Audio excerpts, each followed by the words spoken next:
इश्क जब हद से गुजर जाए तो या तो इंसान फना हो जाता है या फिर रूह बनकर भटकता है।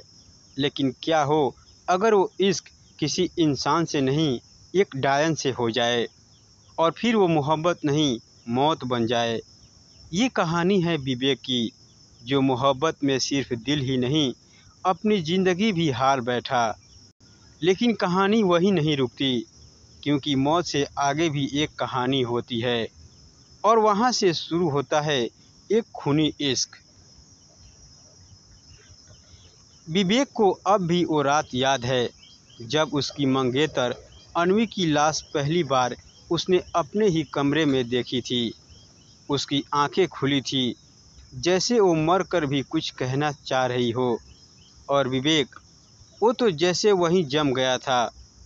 उसने अपनी ज़िंदगी की पहली मोहब्बत खोया था और उसे समझ नहीं आ रहा था कि वो रोए, चिल्लाए या मर जाए।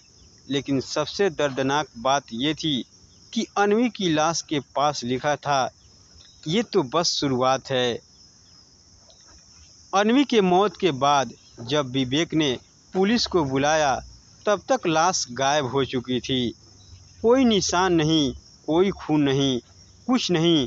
और अगले ही दिन अन्वी की आवाज़ विवेक के फ़ोन में बजने लगी, मैं अभी भी यही हूँ विवेक, तुम्हारे पास।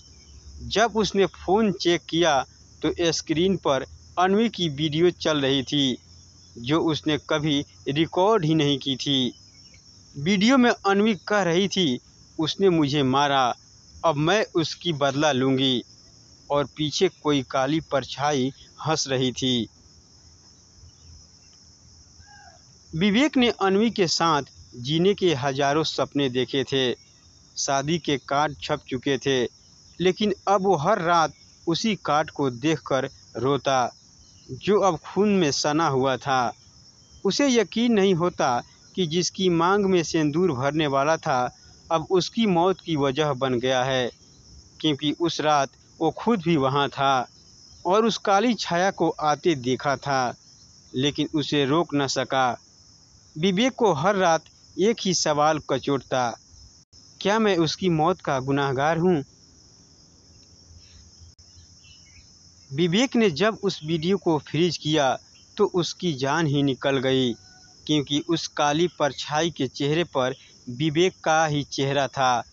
हाँ, वीडियो में जो शख्स अन्वी को खींचकर ले जा रहा था वो विवेक ही था, लेकिन उसे तो कुछ याद ही नहीं था। क्या ये कोई छलावा था, कोई टोना, या फिर अन्वी की मौत से पहले ही कोई डायन उसके अंदर दाखिल हो चुकी थी? जैसे जैसे विवेक ने सच्चाई जाननी शुरू की, उसे एक नाम बार बार सुनाई देने लगा, चारुलता। चारुलता एक लड़की जो 50 साल पहले इसी गांव में जला दी गई थी, डायन कहकर।